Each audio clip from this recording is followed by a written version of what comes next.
كرة في الوسط من حسن يبدا يوصلها مباشرة لمجني، ترجع لكريم زياني، يرفعها من هناك، هيلة من كريم زياني، صعبة، هيلة ممتازة. November 18th, 2009. Algeria and Egypt, two African heavyweights, are playing a winner-takes-all single playoff match for a place at the 2010 FIFA World Cup. We're in the 37th minute, and Algerian defender Antar Yahya is about to score one of the most consequential goals in African football history. It's one that's going to change both countries forever. Welcome to Matchday 2 of the African Five-A-Side podcast.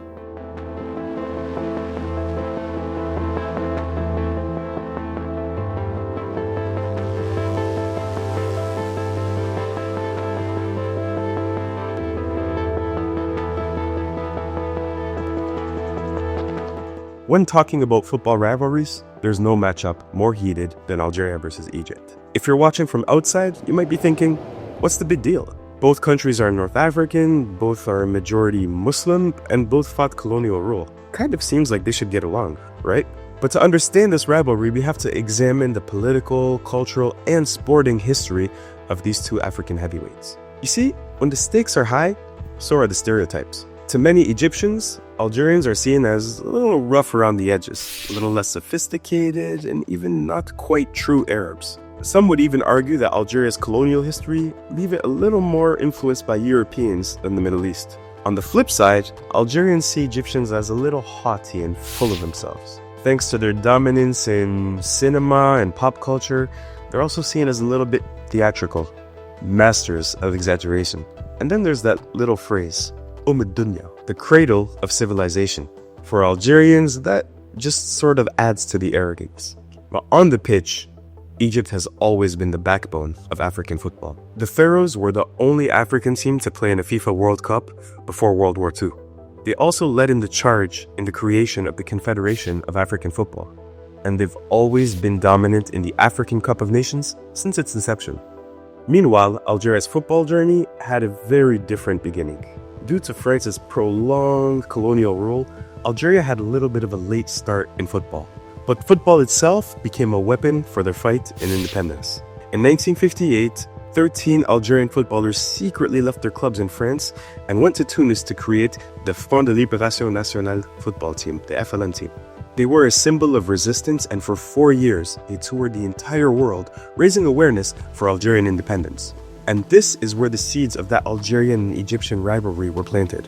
Egypt, Africa's biggest side, refused to play against the FLN team. You see, FIFA were threatening nations that were playing against the FLN team, but still, to Algeria, that refusal stung.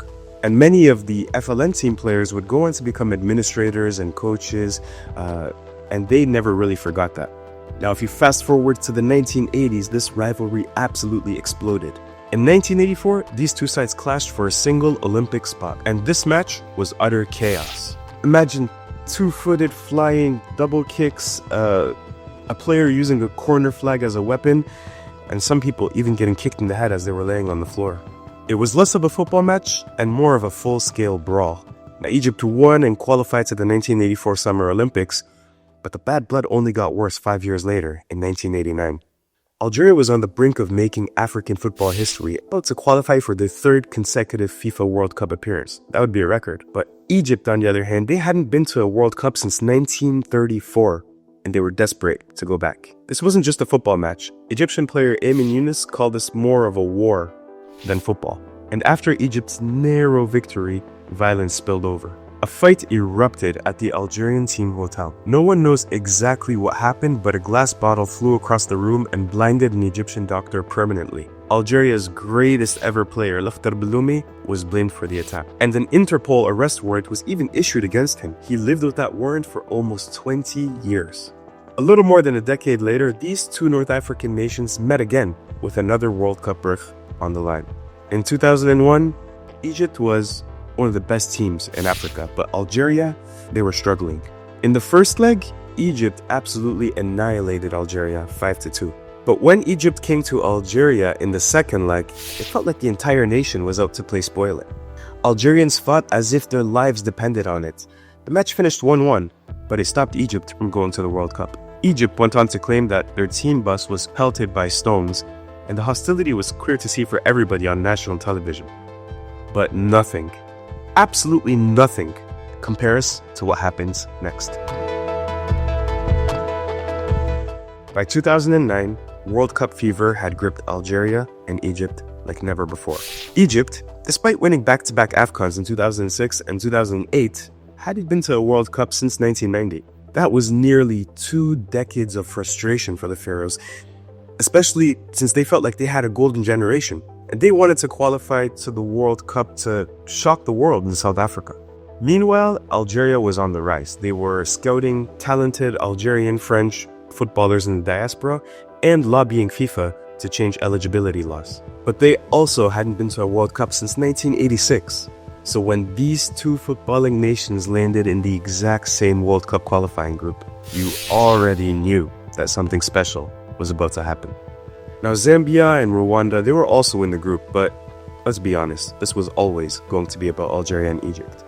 Both teams got past Zambia and Rwanda, drawing one match and winning the other 3, and that meant that everything was riding on the 2-legged showdown between Algeria and Egypt. The first leg was set to be fought in Blida, about 100 kilometers west of Algiers, in the raucous Mustafa Chaker Stadium.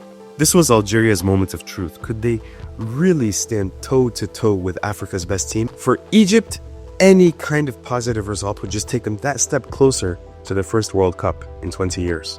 Now, in the weeks leading up to the match, both governments tried to desperately cool down the tension. Egypt suddenly dropped the Interpol arrest warrant on Lakhdar Belloumi after presidential intervention. And the Egyptians, well, they were welcomed with flowers at the Algiers International Airport, and both sets of officials only had positive things to say. But let's be real, no amount of diplomatic efforts were going to erase decades of bad blood. Algerian fan groups, well, they wasted no time in making songs mocking the Egyptian team. And online, forums turned into battlegrounds of insults and trash talk. And both sides were completely aware of the tension. And that's why Egypt, they decided to have the training camp all the way out in Oman. Algeria, they trained in France, trying to escape the pressure back home. Oh yeah, and then there's this. The Egyptian national team coach, Hassan Shahata, he claimed that the couscous he had the night before gave him food poisoning. But still, June 7th was a beautiful summer night in Blida. The floodlights burned bright, illuminating the sulphurous clouds of flares and fireworks. And as the national anthems rang out, the Egyptian anthem was booed mercilessly.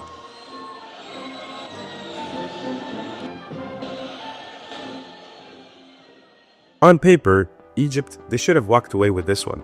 This was arguably the greatest African national team of all time. They were led by the magician Mohamed Abou Trika, but he also had warriors like Isam al-Hadari, Wa'el Gum'a, Husni Abderabu, all beside him. This squad, they had already won it all. They were the kings of African football, but on that night, if you asked an Algerian, it didn't matter if he brought Brazil, Spain, or France to Blida. Algeria was going to win that match. From the very first whistle, it was clear that Algeria wanted it more. They fought for every single ball. Every time there was a 50-50, it sent shockwaves through the stadium. It wasn't a question of if, but rather when Algeria would score. Enter Karim Matmour. With a weaving run and a perfect left-footed curling shot. Boom. Blida explodes. But Algeria, they weren't done. A few minutes later, Nadir Belhaj whips in a free kick. Abdel Qadir Ghazal rises, and with a beautiful header, scores a second goal. This wasn't just a lead, this was a statement. Egypt tried to fight back, but Algeria refused to break. And then, Rafik Jabour delivers the knockout punch. Egypt's Mohamed Abou Trika, he managed to pull one back late in the game. But at 3-1, it was far too little and far too late. Egypt, the defending kings of Africa, had just been humiliated against an arch-rival. And now, their World Cup dreams were hanging by a thread. They had no room for error. They had to be perfect for the rest of the campaign. But if you think that was the end of the story, think again. Because the Algeria and Egypt War of 2009 was just getting started. By November 2009, World Cup fever had completely consumed Algeria and Egypt as they prepared for the final match of the World Cup qualifiers. For 5 long months, both sets of fans and journalists had waged an all-out media war on radio, on television, and for the very first time, on social media as well. Based on how those 90 minutes were going to turn out, there were 3 possible ways a group winner was going to be determined. If Algeria were to win, draw, or even lose by a single goal, it was crystal clear. The Fennecs were going to go to the World Cup.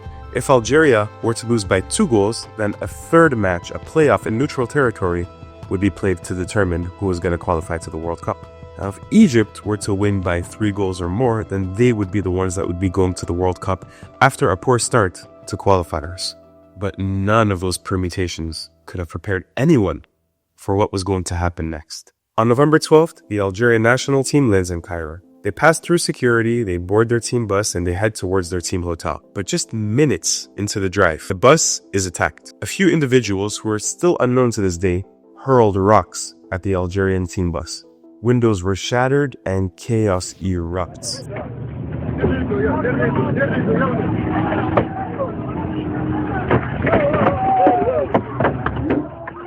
3 Algerian starters were injured. 2 of them had gashes on their head and needed stitches. And just like that, a football match became an international crisis. Egyptian media, they went wild.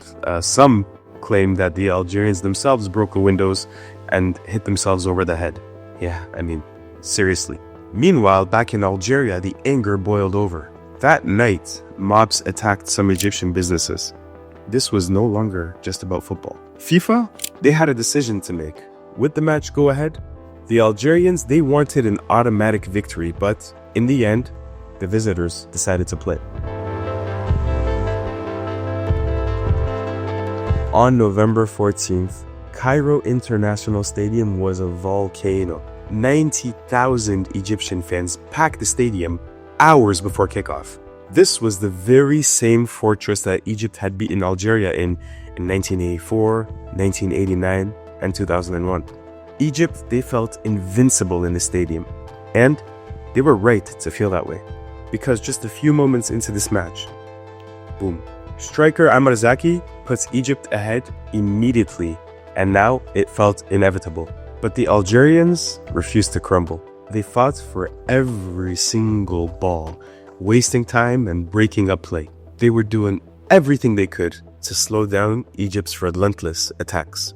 As the minutes passed and we moved into the second half, doubt began to creep in. Egypt's passing became sloppy and their attacks sterile. Algeria was now moments away from the World Cup. In stoppage time, the Algerian bench was already celebrating. Commentators were already congratulating Algeria for making it to the World Cup. But then, with the last kick of the game, goal. This wasn't just a goal. This was ecstasy, madness, absolute chaos, and a dagger through Algerian hearts. To the Egyptians, it felt like they had qualified to the World Cup right then and there. And they even nearly scored a third goal a few seconds later. The momentum had completely shifted. But remember, that last-minute Egyptian goal, it didn't actually send Egypt to the World Cup. No, it actually just meant one thing. There was going to be a final winner-takes-all match in neutral territory.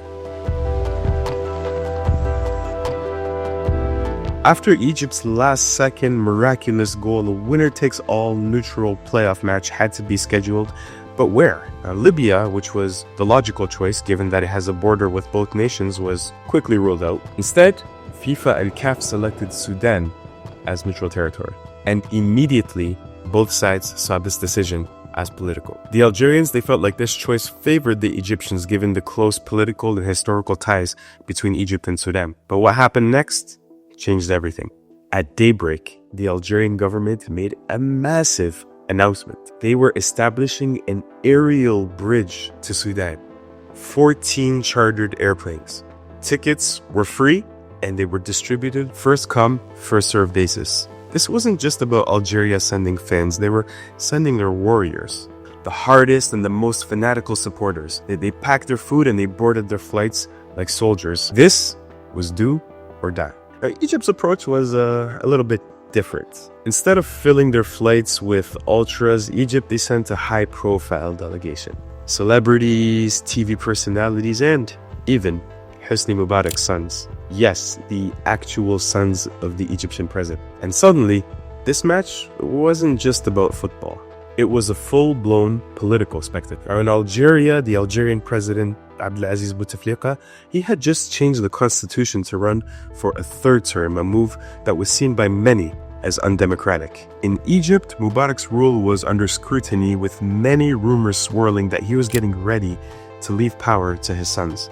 A win for either nation could be used to boost their regimes. A loss could be devastating. The match has now seeped off of the pitch and was no longer just about football. The Sudanese government took no risk. There were armed patrols, heavy police presence, and fans were kept separated. But even with all of those precautions, there was no calming the raw tension and emotion that was in the air. This was the most politically charged match in African footballing history. From the first whistle, it was abundantly clear that this match was not going to be pretty. Both teams were nervous, they were cautious, and they were absolutely desperate to not make a mistake. While Egypt controlled possession, Algeria, they waited to strike. For 39 long minutes, there was nothing until goal. Karim Ziani, Algeria's best player of the qualifiers, sends a floated ball to the back post. And Antar Yahya, Algeria's no-nonsense center-half, met it with a thunderous volley. Boom! Antar Yahya. And Algerians, they exploded in pure euphoria. The second half felt like the Algerian goal was under siege. The Egyptians, they threw everything at Algeria. But the Algerians, they fought like warriors, foiling every single attack. And in goal, Fawzi Chouchi, the Algerian goalkeeper, he was playing the match of his life. The man was a lunatic. He was screaming, punching the air, and diving for everything. And then there was the final whistle. Algeria has done it. This was Algeria's greatest moment in football since shunking West Germany back at the 1982 FIFA World Cup. It was a return to the World Cup after 24 long years. And against their greatest rival, that was even sweeter. For Egypt, this felt like the end. Their greatest ever team had failed to reach the World Cup. It felt like if this squad couldn't do it, who could? After the match, there were reports that Algerian fans had attacked Egyptian fans outside of the stadium in Omdurman, and the fallout was immediate. Diplomatic relations collapsed, and embassies were even unfortunately attacked. But for Algeria, honestly, it was all worth it. Against all odds, against all history, they had beaten Egypt. They had returned to the World Cup. They had beaten Egypt, and for one night on the streets of Algiers, they were on top of the world. Now, the dust had barely settled after the Battle of Omdurman, but fate had one last twist in store. Just a few months later, at the 2010 African Cup of Nations in Angola, Algeria and Egypt were drawn against one another again in the semifinals. There wasn't a World Cup ticket on the line this time, but it was still very personal. For Egypt, this was about revenge. For Algeria, this was about proving that Omdurman was no fluke. Now, during the match, Egypt were sharp, and Algeria, they lost their cool. They picked up 3 red cards before the end of the match. By the end of the 90 minutes, the scoreboard read 4-0. Egypt went on to win the AFCON, and that was their 3rd consecutive continental title. But it kind of felt like they won the battle and lost the war. Now, since that chaotic 12-month period, Algeria and Egypt have not faced one another in a competitive match. In the 15 years that followed, players changed, governments changed, and it feels like the bitterness has faded. But football rivalries, they never die. They hibernate. And if Algeria and Egypt should ever find themselves face-to-face with another World Cup ticket on the line again, you already know that all hell will break loose. And all of that is why Algeria versus Egypt in 2009 was one of the greatest matches in African footballing history. We hope you enjoyed this episode. Please keep it locked in for another flashback in the coming weeks. Peace.